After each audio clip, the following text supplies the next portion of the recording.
जम्मू कश्मीर के नए मुख्य सचिव कौन होंगे, यानी कौन होगा नया जम्मू कश्मीर का चीफ सेक्रेटरी। स्ट्रेट लाइन पर आपने जम्मू कश्मीर के डीजीपी को लेकर पूरी व्याख्या सुनी थी और हमने आपको यह भी बताया था कि किस ऑफिसर के कितनी % चांसेस हैं, प्रोबेबिलिटी क्या है। जहां तक जम्मू कश्मीर के चीफ सेक्रेटरी का ताल्लुक है, जानकार सूत्रों से जो हमें खबर मिली है उसके मुताबिक जम्मू कश्मीर के इस समय के chief secretary doctor Arun Kumar Mehta नवंबर 30 के बाद जम्मू कश्मीर के मुख्य सचिव खुद रहना नहीं चाहते, वो कंटिन्यू नहीं करना चाहते हैं। जो जानकारी हमें मिली है सूत्रों के हवाले से, हो सकता है ये जानकारी गलत भी हो, लेकिन जानकारी यही है कि उन्हें यह लग रहा है कि जितना काम उन्होंने किया है और जिस निष्ठा और जिस ईमानदारी के साथ उन्होंने जम्मू कश्मीर में काम किया है, उसके बाद वो डिजर्व करते हैं कि उन्हें दिल्ली में या जम्मू कश्मीर में कोई इस तरह की असाइनमेंट मिले जो असाइनमेंट उनके कद और उनकी काबिलियत और उनकी ईमानदारी के ऐन मुताबिक हो। आपने पिछले दिनों एक कहानी भी उनसे जुड़ी सुनी होगी, जिस कहानी में यह आरोप लगाया गया कि जो बजाज अलायंस को लेकर कहा गया, इंश्योरेंस को लेकर, उस कहानी को तथ्यात्मक रूप से बाजाब्ता तौर पर स्वास्थ्य विभाग ने डिनाई किया, डिक्लाइन किया और बताया भी उन्होंने किस तरीके से कि जो कहानी सुनाई जा रही है वो कहानी सत्य पर आधारित नहीं है और इस कहानी का केवल और केवल मकसद ये है कि आप डॉक्टर अरुण कुमार मेहता को, जिन्होंने एक अनब्लेमिश्ड कैरियर यानी बिल्कुल साफ सुथरा एक कैरियर जिनका रहा है, बिल्कुल आखिरी वक्त में जब वो रिटायरमेंट के करीब करीब हैं, उस वक्त कोई छींटाकशी उनके ऊपर की जाए, ताकि मकसद दो जो सूत्रों के हवाले से पता चला। पहला मकसद तो ये कि इन्हें एक्सटेंशन न मिले, दूसरा मकसद ये कि रिटायरमेंट के बाद post retirement government of India अगर इन्हें किसी जगह के लिए कंसिडर भी कर रही है तो ये कंसिडरेशन जोन से बाहर हो जाएं, मकसद ये। और सूत्रों ने यह भी बताया कि ये जो कहानी सामने आई, इस कहानी के पीछे भी ब्यूरोक्रेसी के ही कुछ लोग हैं। इस कहानी के पीछे वो लोग हैं जो लोग डॉक्टर अरुण कुमार मेहता से परेशान हैं, परेशान इस बात पर कि इस आदमी ने जब से मुख्य सचिव का पद संभाला है उसके बाद से लेकर आज के दिन तक ना कहीं कॉम्प्रोमाइज किया है और ना ही करप्शन को टॉलरेट किया है।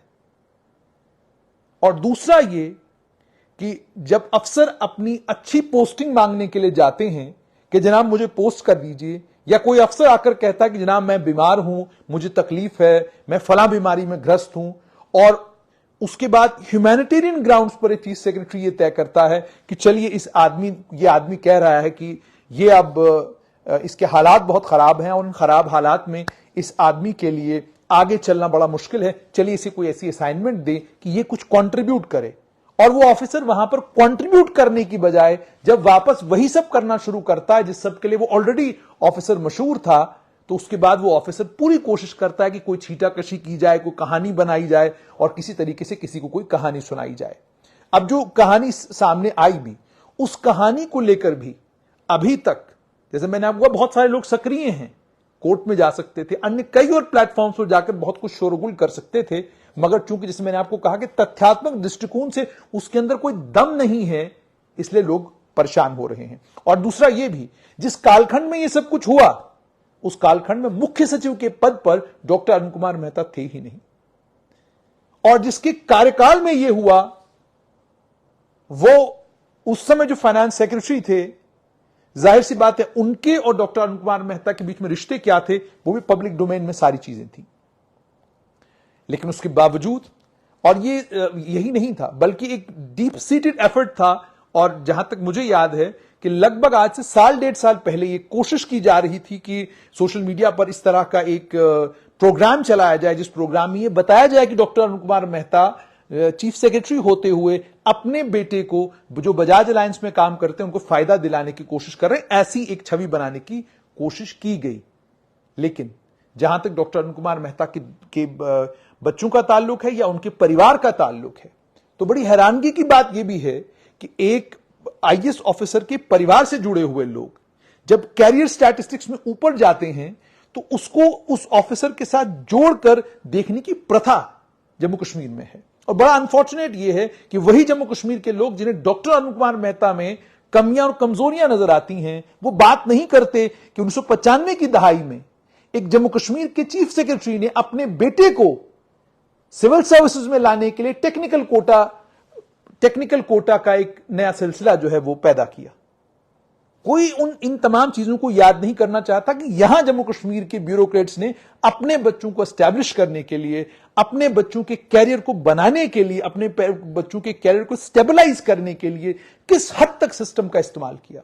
सिविल सर्विसेज के नॉर्म्स की धज्जियां उड़ाई और अपने बच्चों को एस्टैब्लिश किया। सिविल सर्विसेज के नॉर्म्स ने कहा कि जनाब, आप अगर सिविल सर्वेंट हैं, आप इस विभाग के इंचार्ज हैं, इस विभाग से जुड़ा हुआ कोई भी काम आप अपने बच्चे को नहीं दे सकते, और अगर कोई ऐसी डील होगी तो आपके खिलाफ कार्रवाई होगी। लेकिन किसने वो कार्रवाई देखी? कहां वो कार्रवाई हुई? कहीं नहीं हुई। बात अब चीफ सेक्रेटरी के ऊपर कि कौन होगा जम्मू कश्मीर का नया चीफ सेक्रेटरी। पहली बात तो ये, जैसे मैंने आपको कहा कि डॉक्टर अरुण कुमार मेहता को लेकर ब्यूरोक्रेसी का यह मानना है कि वो बेइंतहा ईमानदार ऑफिसर है। फाइनेंस डिपार्टमेंट जिसको उन्होंने लंबे वक्त तक हेड किया, वहां पर डॉक्टर अरुण कुमार मेहता ट्रांसफर नहीं करते थे अकाउंट्स ऑफिसर्स को। उनकी शिकायत यह थी कि वो इसलिए ट्रांसफर्स नहीं करते क्योंकि उनका यह मानना है कि ट्रांसफरों में पैसा चलता है और मैंने ऐसा होने नहीं देना है, इसलिए मैं अपने कार्यकाल में ट्रांसफर तो करूंगा नहीं, बल्कि मैं इंचार्ज बनाऊंगा, इंचार्जों पर इंचार्ज बनाऊंगा। हमने स्ट्रेट लाइन पर खबर भी चलाई थी। उसके अलावा जब से वो आए हैं, सबसे पहला काम उन्होंने ये किया कि उन्होंने पीएचई विभाग में टेंडरिंग का प्रोसेस लाया। उन्होंने कहा ई टेंडरिंग से होगा, सब कुछ ई टेंडरिंग से होगा, ई टेंडरिंग के अलावा कुछ नहीं होगा। 1400 से ज्यादा, और तो मुझे लगता है उससे भी ज्यादा सर्विसेज ऑनलाइन कर दी गई। ऑनलाइन को सक्सेसफुल बनाने का काम सिस्टम का है। सिस्टम अगर नाकाम हो रहा है उसमें चीफ सेक्रेटरी का कोई दोष नहीं। और उसके अलावा अन्य कई और कदम उठाए, जो कदम साफ तौर पर यह दर्शाते हैं कि एज चीफ सेक्रेटरी उन्होंने अपनी टीम को लीड किया। और सिर्फ इतना ही नहीं, बल्कि 10-11 बजे तक रात को बैठते हैं और अपने पूरे काम को निपटाने के बाद जो है वो घर चले जाते हैं। तो अगर इतना निष्ठावान चीफ सेक्रेटरी जम्मू कश्मीर को मिला और उसने अपने पूरे कार्यकाल में ट्रांसपेरेंसी और अकाउंटेबिलिटी की बात की, बिल्कुल आखिरी वक्त में जो हुआ वो साफ तौर पर दर्शाता, मैं बड़ी जिम्मेदारी के साथ कह रहा हूं कि ये एक पूरी कोशिश जो की गई वो सिर्फ और सिर्फ chief secretary doctor Arun Kumar Mehta को डैमेज करने की, उनकी इमेज खराब करने की, उनकी इमेज को धुलमिल करने की। यानी आप जो पूरी जिंदगी एक ऑफिसर के कैरियर के साथ नहीं कर पाए, यानी जिस 1988 बैच के ऑफिसर डॉक्टर अरुण कुमार मेहता, जिनका 88 से अगर आप गिनती करें तो लगभग 35 साल के कैरियर में जिस शख्स के ऊपर कभी करप्शन का, कभी किसी नेपोटिज्म का, या कभी भी अपने परिवार के किसी आदमी को या किसी रिश्तेदार को या किसी जान पहचान वाले को फायदा दिलाने का कभी कोई आरोप नहीं लगा, उसे बिल्कुल कैरियर के आखिर में जब उसकी रिटायरमेंट को 30 दिन या 45 दिन या 50 दिन बचते हैं, एक खबर चलती है जिसमें यह कहा जाता है कि जनाब देखिए बजाज अलायंस के साथ ये जो किया गया है इसमें ये किया गया। उसके बाद सरकार ने बाकायदा डिटेल बताई कि किस तरीके से बजाज अलायंस के साथ क्या कुछ हुआ। लेकिन किस्सा तो यह है कि आप जो हवा में उड़ा देते हैं, कहानी वही होती है। अब नए मुख्य सचिव कौन होंगे? पहले मैंने आपको कहा, जो मेरी जानकारी है उसके मुताबिक doctor Arun Kumar Mehta chief secretary के पद पर नवंबर 30 के बाद बने नहीं रहना चाहते। उनकी खुद की कोई मर्जी नहीं है, लेकिन सूत्र यह भी बताते हैं कि वहां एक ब्यूरोक्रेटिक सर्कल है जिनका यह मानना है और सरकार का भी यह मानना है कि जो काम वो उन्होंने किया है और जिस निष्ठा के साथ वो काम कर रहे हैं उसको कंटिन्यू रखने के लिए डॉक्टर अरुण कुमार मेहता को लेकर सरकार यह भी सोच रही है कि 6 महीने का वक्त इनको और दिया जाए। मगर वो डिपेंड करेगा, जैसे मैंने आपको कहा कि अगर सरकार ये सोच भी रही है तो ऑफिसर खुद ही ये कहे कि जितना मैंने काम करना था मैंने कर लिया, इसके बाद अब मैं कुछ और देखना चाहूंगा। और आप ये भी जानते हैं कि डॉक्टर अरुण कुमार मेहता दिल्ली में लंबे समय तक रहे हैं, यहां पर उनका एक अपना नेटवर्क है और अपनी एक उनकी पहचान है, अपनी एक उनकी छवि है। उसके चलते भी हो सकता है संभवतः उन्हें दिल्ली में कोई असाइनमेंट मिल जाए या जम्मू कश्मीर में किसी इंपॉर्टेंट इंस्टीट्यूशन में उन्हें काम करने का मौका मिले, क्योंकि जम्मू कश्मीर का बड़ा इंपॉर्टेंट इंस्टीट्यूशन है जो खाली होने जा रहा है। अब बात करेंगे, और मैंने आपको कहा कि मैं ऑफिसर्स की बहुत कम तारीफ करता हूं, लेकिन डॉक्टर अरुण कुमार मेहता की तारीफ करना बनती है, किसी को हजम हो या ना हो। जो एक आदमी और एक ऑफिसर डिजर्व करता है वो बात डंके की चोट पे कही जानी चाहिए। मैं आज डिप्टी कमिश्नर डोडा विशेष पॉल महाजन की मैंने तारीफ की तो कुछ लोगों ने मुझे फोन करके कहा कि जी विशेष पॉल महाजन के साथ के जो रिश्ते थे वो स्ट्रेट लाइन के साथ ठीक नहीं थे, और कुछ बातों का जिक्र भी किया। मैंने कहा कि एज एन ऑफिसर अगर एक आदमी की इंटेग्रिटी, एक आदमी की ऑनेस्टी, एक आदमी की काबिलियत और एक आदमी का इंटेलेक्ट काबिल तारीफ है तो उसकी तारीफ करना मुझे लगता है कोई गलत बात नहीं है। और वो एक ऑफिसर के तौर पर वही उन्होंने किया जो उनको ठीक लगा, और मैं पत्रकार के तौर पर वही कर रहा हूं जो मुझे ठीक लग रहा है। उनको एक ऑफिसर के तौर पर लगा कि चिट्ठी निकालना जरूरी है, और मुझे एक जर्नलिस्ट के तौर पे आज भी लगता है कि जिस निष्ठा और जिस ईमानदारी के साथ उन्होंने डोडा में काम किया और जितना काम उन्होंने वहां पर किया, जो कोशिशें उन्होंने की, वो काबिल तारीफ है, वो उसकी तारीफ की जानी चाहिए। तो मुझे नहीं लगता इसमें कोई अचरज वाली बात होनी चाहिए। आगे बात अब करते हैं कि जम्मू कश्मीर के मुख्य सचिव अब कौन हो सकते हैं। अगर आप इंडियन एक्सप्रेस की बात करें तो खबर साफ तौर पर यह बता रही है कि दो ही आदमी हैं, एक एडिशनल चीफ सेक्रेटरी राजकुमार गोयल और दूसरे हैं अटल डुल्लू। दोनों एडिशनल चीफ सेक्रेटरी के ग्रेड में हैं, और जहां तक राजकुमार गोयल की बात है, 1990 बैच के आईएएस ऑफिसर हैं और इनके पास काफी लंबा चौड़ा टेन्योर है, यानी अगस्त 2025 तक राजकुमार गोयल जो हैं जम्मू कश्मीर के मुख्य सचिव रह सकते हैं। अटल डुल्लू की बात की जाए तो उनका टेन्योर उससे लंबा हो सकता है, अक्टूबर 2026 तक जम्मू कश्मीर के वो मुख्य सचिव के तौर पर काम कर सकते हैं। उसके बाद जो और चॉइसेस हैं उसमें पीके त्रिपाठी जो जून 2024 में रिटायर होंगे, 1987 बैच के आईएएस ऑफिसर हैं। वो अरुण कुमार मेहता से भी सीनियर ऑफिसर हैं, इस वक्त सेक्रेटरी कोऑर्डिनेशन है cabinet secretariat government of India में। उमंग नरुला हैं, ऑलरेडी जानते हैं, सेक्रेटरी पार्लियामेंट्री अफेयर्स हैं। इनके पास भी जून 2025 तक का टेन्योर है, काफी लंबा वक्त इनके पास भी है। 1989 बैच के आईएएस ऑफिसर हैं और लद्दाख में अपनी सेवाएं ऑलरेडी दे चुके हैं। उसके बाद शांतमनु हैं, 25 दिसंबर 1965 उनका डेट ऑफ बर्थ है, और दिसंबर 1965 के हिसाब से अगर देखा जाए तो दिसंबर 2025 तक इनका टेन्योर है। 1991 बैच के आईएएस ऑफिसर हैं, और अगर 1991 के हिसाब से देखा जाए तो इन्होंने भी लगभग 32 साल अब की सर्विस इनकी भी हो चुकी है। लंबा टेन्योर उन्होंने जम्मू कश्मीर में भी दिया है। अब चॉइस क्या है? उसके अलावा खबर यह भी आ रही है कि विवेक भारद्वाज जो जम्मू कश्मीर में स्वास्थ्य सचिव थोड़ी देर के लिए रहे, कुछ कोशिशें उन्होंने जम्मू कश्मीर में की, बाद में वो स्वास्थ्य के बाद जो है वित्त मंत्रालय, वित्त डिपार्टमेंट में भी आए, फाइनेंस डिपार्टमेंट में भी आए, वो भी एक एप्रोप्रिएट चॉइस है, फिटिंग चॉइस है। मगर जो दाएं बाएं ब्यूरोक्रेटिक सर्कल्स में बातें चल रही उसमें यह बताया जा रहा है कि अगर डॉक्टर अरुण कुमार मेहता कंटिन्यू नहीं करते हैं तो फिर राजकुमार गोयल और अटल डुल्लू के बीच में चॉइस करना होगा। जहां तक राजकुमार गोयल का ताल्लुक है, तीन चीजें उनके हक में जाती हैं। पहली बात, राजकुमार गोयल जम्मू कश्मीर में है। दूसरी बात, जम्मू कश्मीर के गृह विभाग को राजकुमार गोयल देख रहे हैं। और सबसे इंपॉर्टेंट और सबसे सिग्निफिकेंट तीसरी बात कि जब से गृह विभाग ओवर एक्टिव हुआ है और गृह विभाग ने कानूनों को लागू करवाना शुरू किया है, और गृह विभाग और पुलिस के बीच में जो तनातनी थोड़ी देर के लिए हुई, उस तनातनी में जिस तरीके से राजकुमार गोयल ने बीच का रास्ता निकालकर ट्रांसफर्स के मामले में, पोस्टिंग्स के मामले में ऑर्डर्स निकाले और बड़ी अकलमंदी और सूझबूझ के साथ सारी चीज को मैनेज किया, वो काबिल तारीफ है। उसके चलते राजभवन को राजकुमार गोयल से इंप्रेस होना स्वाभाविक सी बात है, उसमें कोई अचरज या उसमें किसी किस्म का कोई कंफ्यूजन नहीं होना चाहिए। दूसरा, राजकुमार गोयल की इंटेग्रिटी और ऑनेस्टी को लेकर किसी को कोई शक व शुबा नहीं है। लोग उनकी इंटेग्रिटी और ऑनेस्टी की बातें करते हैं और कहते हैं कि राजकुमार गोयल एक ईमानदार आईएएस ऑफिसर हैं। तीसरा, जितनी भी इंक्वायरी कमिटीज इस समय जम्मू कश्मीर में सरकार ने बनाई हैं, बेशतर इंक्वायरी कमिटीज के चेयरमैन राजकुमार गोयल हैं। यानी बेशतर इंक्वायरीज जो ऑफिसर कर रहा है, इसका मतलब सरकार को और मुख्य सचिव को उनके ऊपर जबरदस्त विश्वास और यकीन है।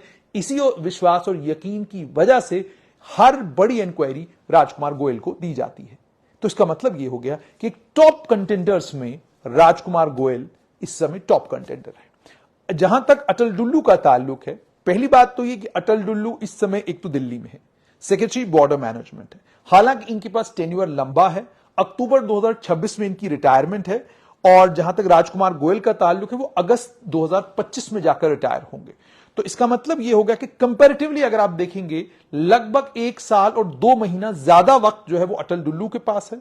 अटल डुल्लू का प्लस ये है कि वो सॉफ्ट स्पोकन है। अटल डुल्लू का दूसरा प्लस ये है कि लोकल हैं, जम्मू कश्मीर के रहने वाले हैं, जम्मू कश्मीर में कश्मीरी पंडित समुदाय से ताल्लुक रखते हैं और कश्मीरी सेंटिमेंट को अंडरस्टैंड करते हैं, कश्मीर के लोगों को अंडरस्टैंड करते हैं और जिस भी डिपार्टमेंट या जिस भी विभाग में रहे हैं उस विभाग को चलाया है, उस विभाग को बहुत अच्छे तरीके से उन्होंने निभाया है। ये उनका प्लस है। और एक और प्लस अटल डुल्लू का यह भी है कि उन्हें एक्सपीरियंस है लगभग जम्मू कश्मीर के हर विभाग का, और वो जम्मू कश्मीर के ज्योग्राफी को और जम्मू कश्मीर में अलग अलग जगह पर जो लोग रहते हैं स्वभाव कैसा है और लोग चाहते क्या हैं उसको अंडरस्टैंड करते हैं। लेकिन जो नेगेटिव्स हैं उन नेगेटिव में सबसे बड़ा नेगेटिव ये है कि उन्हें अचानक दिल्ली आना पड़ा और वो इस समय सेक्रेटरी बॉर्डर मैनेजमेंट है और उनको सेक्रेटरी बॉर्डर मैनेजमेंट लगे हुए थोड़ा ही वक्त हुआ है। यहां से हटाकर उनको वापस जम्मू कश्मीर भेजना इसकी संभावना कम है। और जब भी आप जब दिल्ली आते हैं, दिल्ली से वापस जाना थोड़ा सा मुश्किल होता है। लेकिन केंद्रीय गृह मंत्रालय को अगर जम्मू कश्मीर में यह लगेगा कि उन्हें कश्मीरी समुदाय से ताल्लुक रखने वाले एक ऑफिसर को एन चुनाव के समय जम्मू कश्मीर में मुख्य सचिव बनाकर भेजना है तो अटल डुल्लू एक चॉइस हो सकते हैं। लेकिन अगर उन्हें लगेगा केमिस्ट्री और अगर उन्हें लगेगा कि वो जो राजभवन और सिविल सचिवालय के बीच में केमिस्ट्री है वो वैसी ही रहनी चाहिए जैसी केमिस्ट्री इस समय है और वो उसी तरीके से आगे कंटिन्यू करनी चाहिए, और जो नया ऑफिसर आए जो इनिशिएटिव्स ऑलरेडी लिए गए हैं उन इनिशिएटिव्स को वो आगे बढ़ाने का काम करे और उन इनिशिएटिव्स को और वाइब्रेंट बनाने का काम करे, तो फिर राजकुमार गोयल जम्मू कश्मीर के नए मुख्य सचिव हो सकते हैं। जहां तक शांतमनु और उमंग नरूला का ताल्लुक है, Umang Narula secretary parliamentary affairs है, लो की ऑफिसर है। उनका यह रहता है कि अपने फाइल वर्क के साथ व्यस्त रहेंगे और अपना फाइल वर्क मुकम्मल करके आगे बढ़ने का काम करते हैं। चांसेस 50-50, कुछ नहीं कहा जा सकता। शांतमनु को लेकर लंबे समय तक जम्मू कश्मीर में काम किया है, फॉरेस्ट डिपार्टमेंट में बहुत लंबे समय तक काम किया है। लेकिन जैसा मैंने आपको कहा कि जब आप जम्मू कश्मीर के परिप्रेक्ष्य में देखते हैं तो आपको एक ऐसा ऑफिसर चाहिए जो इस बात को अंडरस्टैंड करता हो कि जम्मू कश्मीर की पॉलिटिकल केमिस्ट्री क्या है, जम्मू कश्मीर की ज्योग्राफी क्या है, जम्मू कश्मीर में एंटी टेरर ऑपरेशन जो चल रहे हैं उसमें जरूरत क्या है। और राजकुमार गोयल इन तमाम चीजों को एक लंबे वक्त से गृह विभाग में देखते आ रहे हैं। उन्हें अंडरस्टैंडिंग है कि गृह विभाग चलता कैसे है, उन्हें अंडरस्टैंडिंग है कि जम्मू कश्मीर में किन चीजों की जरूरत है। और आप ये भी जानते हैं कि कोई भी विभाग हो उसमें सबसे सिग्निफिकेंट और इंपॉर्टेंट विभाग माना जाता है गृह विभाग जम्मू कश्मीर में, क्योंकि जम्मू कश्मीर की सबसे बड़ी परेशानी जो है वो गृह विभाग से ही जुड़ी हुई है। तो इसको एफिशिएंटली चलाने का काम जो है वो राजकुमार गोयल ने किया है। अब ये तो भारत सरकार को तय करना है, केंद्रीय गृह मंत्रालय ने और राजभवन ने तय करना है। लेकिन प्रॉक्सिमिटी और केमिस्ट्री, कैपेबिलिटी और काबिलियत, ऑनेस्टी और इंटेग्रिटी, इन तमाम चीजों को अगर आप पैरामीटर बनाते हैं तो डॉक्टर अरुण कुमार मेहता को रिप्लेस कर सकते हैं राजकुमार गोयल। और अगर आप इन सभी चीजों को पैरामीटर्स बनाकर कश्मीरी आइडेंटिटी और कश्मीर और लैंग्वेज बैरियर और उसके बाद वो कश्मीरी कनेक्ट डेवलप करने की बात करना, और बाकी मैंने आपको कहा कि जहां एफिशिएंसी और का ताल्लुक है उसमें आप ये नहीं कह सकते कि अटल डुल्लू ज्यादा एफिशिएंट है, राजकुमार गोयल कम है, ऐसा कुछ नहीं है। दोनों एक ही पाए के अफसर हैं। फर्क सिर्फ ये है कि जब हम अटल डुल्लू की बात करते हैं तो 1989 बैच के आईएएस ऑफिसर हैं और राजकुमार गोयल भी 1989 बैच के आईएएस ऑफिसर, एक ही बैच के दोनों ऑफिसर हैं। तो इसलिए इनकी एफिशिएंसी और को लेकर मुझे लगता है ज्यादा व्याख्या करने की कोई जरूरत नहीं, लोग दोनों एट पार हैं। लेकिन अब देखना यह होगा कि जम्मू कश्मीर की सरकार 15 नवंबर के बाद, हो सकता है 20 नवंबर के बाद, क्या फैसला करती है। कौन होगा जो Jammu Kashmir public service commission की जिम्मेदारी लेगा और कौन होगा जो जम्मू कश्मीर का नया मुख्य सचिव बनेगा, और क्या डॉक्टर अरुण कुमार मेहता जम्मू कश्मीर में रहना चाहेंगे या वो नई दिल्ली आकर किसी एक इंपॉर्टेंट असाइनमेंट को नई दिल्ली में टेक ओवर करेंगे और उस इंपॉर्टेंट असाइनमेंट पर आगे बढ़ जाएंगे। इन तमाम चीजों पर हमारी नजर रहेगी। मगर एक बात तो साफ है कि जम्मू कश्मीर में जो माहौल है वो माहौल इस तरह का जरूर है जिस माहौल में वो बात बार बार याद आती है। किसी ने कही थी कि Jammu and Kashmir is a graveyard of रेपुटेशंस।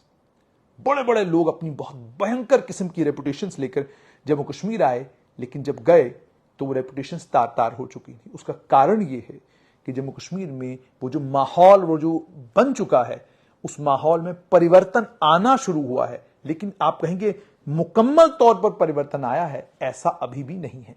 यही कारण है कि एक वो ऑफिसर, जिस ऑफिसर ने 1988 में जम्मू कश्मीर में आकर नौकरी करना शुरू की, 36 साल से जो जम्मू कश्मीर के साथ जुड़ा हुआ है और उसमें उसने एक अच्छा खासा वक्त नई दिल्ली में भी दिया, उस ऑफिसर को 36 साल तक जिस ऑफिसर को लेकर कभी किसी ने कोई बात नहीं कही और जिसकी इंटेग्रिटी के किस्से लोग सुनाया करते थे, जिसकी ऑनेस्टी को लेकर लोग परेशान होने की बात किया करते थे, उसे बिल्कुल आखिर में आकर बजाज अलायंस की कहानी में शामिल कर दिया गया। लेकिन वो कहते हैं ना कि अगर आप ईमानदार हैं और आप जानते हैं कि आप ईमानदार हैं और आप श्योर हैं कि आपने जो फैसले लिए हैं बिल्कुल सही हैं, तो फिर जिस वक्त इस तरह के हालात भी पैदा होते हैं तो ये हालात भी आपको डिमोरलाइज नहीं कर पाते, खासतौर पर जब सिस्टम आपका साथ दे रहा हो।